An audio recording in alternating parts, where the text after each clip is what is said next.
comes now. I've got to tell him somehow.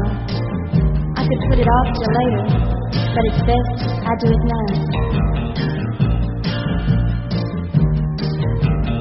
Baby, listen to me, there is something I must try to say. I put it off so long, but I decided that today is the day. My love for you is dying. Oh no, please don't start crying.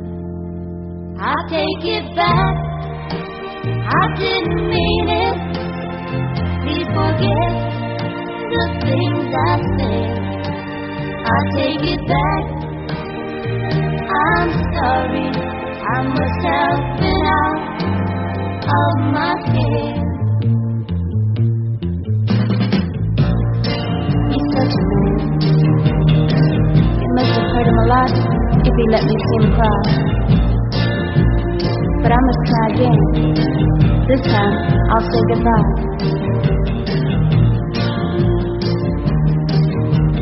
Baby, you've been good to me. You've always done the best you could. Try to understand me now the way you've always understood. I can't go on another day. Oh, please, don't look at me that way. I take it back, I didn't mean it. Please forget what I just said. I take it back, I'm sorry. I must have been out of my head.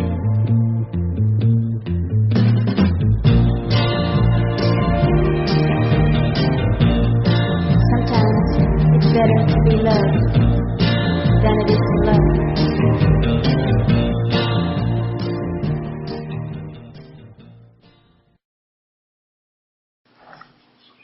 Today we are speaking about the art of apology. Apology, something which we do when we are wrong, something we do when everything is not okay between us or somebody else. It has been said before that an apology is a good way to have the last word. There are many ways of looking at apologies.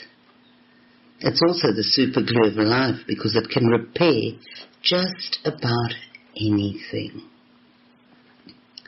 And many people do not know how to apologize.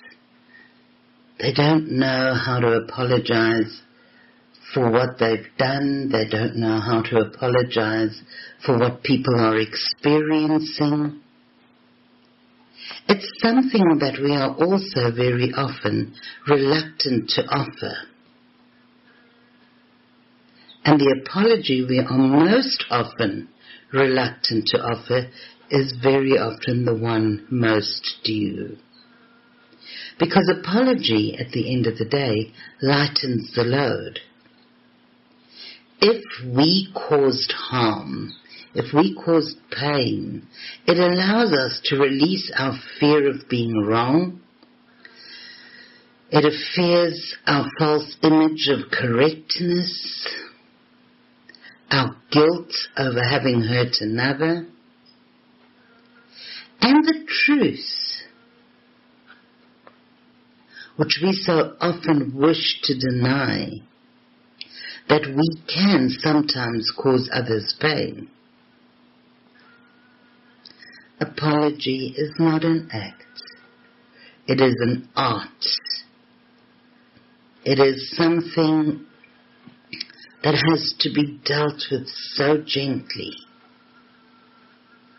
so sensitively. Because it's not just about uttering words like I apologize or I'm sorry.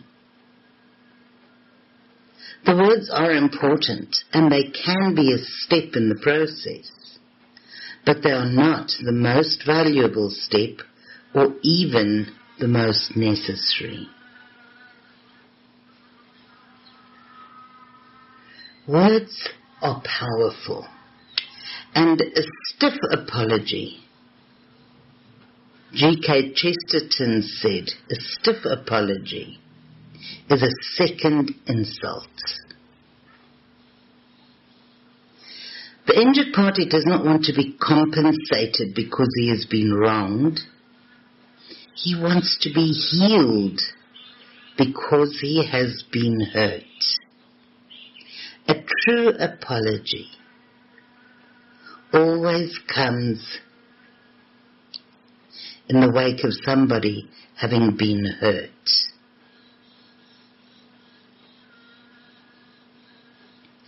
There is, of course, the thing that if we do not mean this sincerely, that we apologize, but we apologize in the process of excusing ourselves, of offering an excuse for what happened.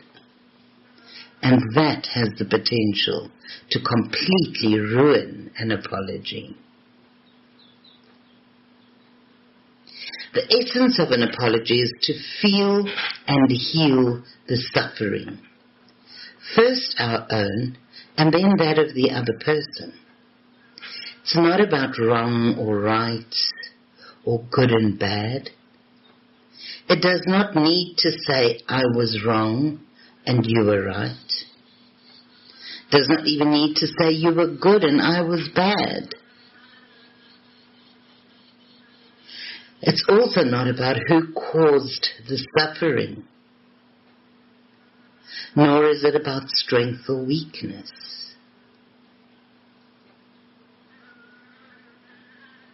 Very often, apologies come as a result of something that was never intended, and that the hurt or the pain was inflicted by the way the other person interpreted what happened, rather than what you intended to do in the first instance.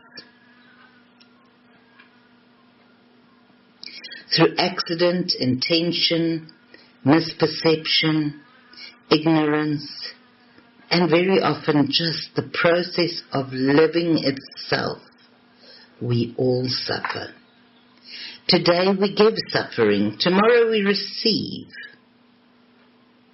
Apology recognizes that we share in the same cycle of suffering as a consequence of being together in the physical world.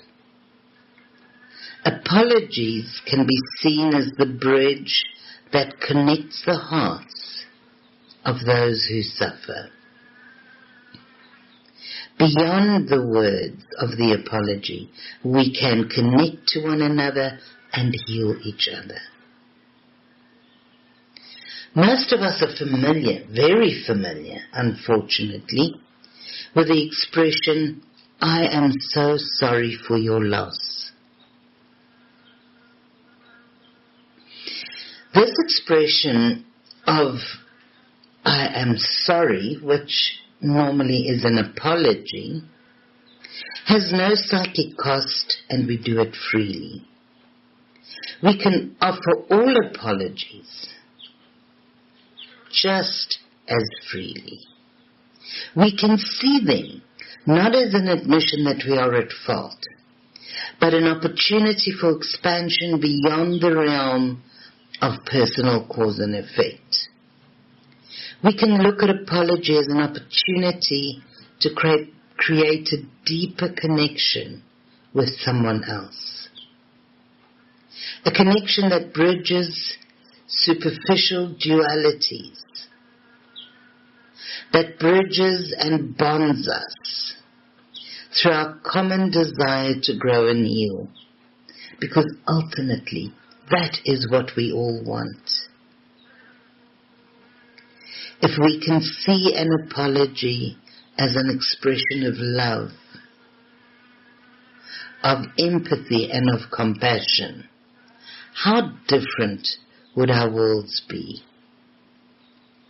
It is our connection to these energies, more than any words spoken or any wrongs acknowledged, that makes an apology an instrument of light.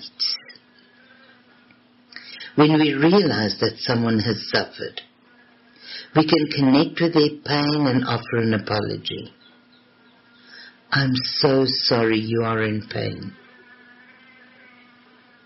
We can do this by expressing, without sometimes even a word, by sharing a hug, a look, or holding a hand. As our understanding unfolds and our personal development grows, our apologies can become deeper and more meaningful.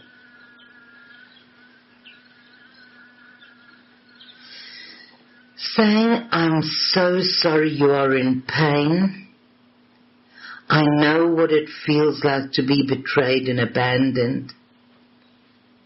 I love you and I wish I could take your hurt away. Is something that comes from a place deep inside. Only when we have learned to forgive ourselves for all the things that we believe we have done wrong.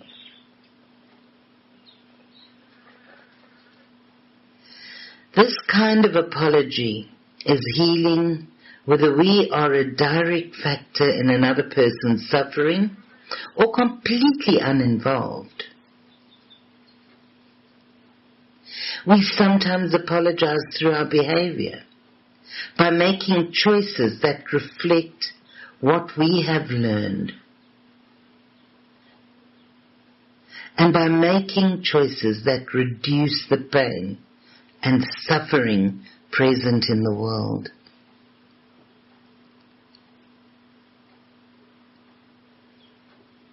But none of this is present if we cannot forgive ourselves. None of this can ever be deeply felt and sincere if we cannot look in the mirror into our own eyes and say, with absolute honesty and absolute sincerity, I truly, truly forgive you for all the things that you and I, you my soul, and I my ego, have done to one another.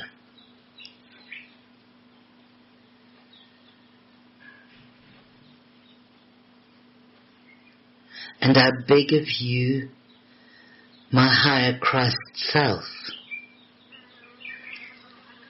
to forgive me and to allow me to know and understand that when I deal with anybody else, I can share with them the feelings of gratitude, of love and relief that I get from you, my Father, Mother, God. If we can say that, then another person will feel our apology before we've even said a word.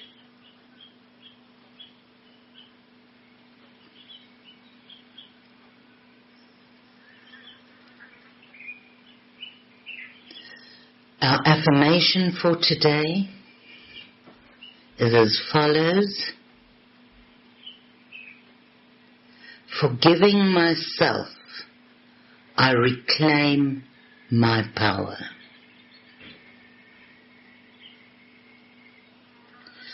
Forgiving myself, I reclaim my power.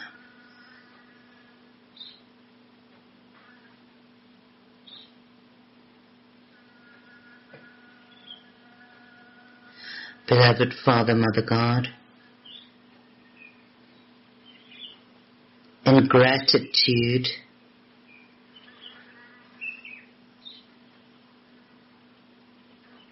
and in humble joy, we come to thank you again for another day and the wonderful opportunities that we have of sharing our lives with one another, of sharing in this beautiful earth upon which we live.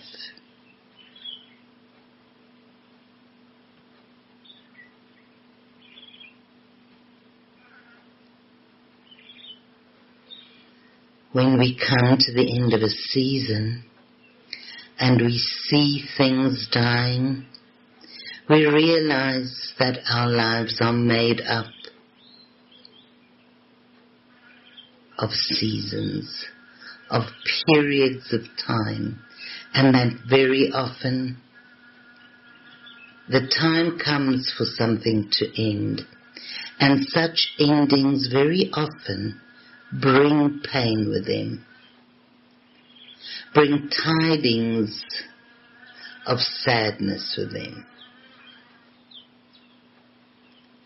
But it is specifically at this time that we have to accept and understand that all endings that come to us bring us the opportunity for new days, new beginnings. Please carry us and please inspire us always to see beyond our egos. And when we come to anyone with apologies, to do so with absolute sincerity and with love. Amen.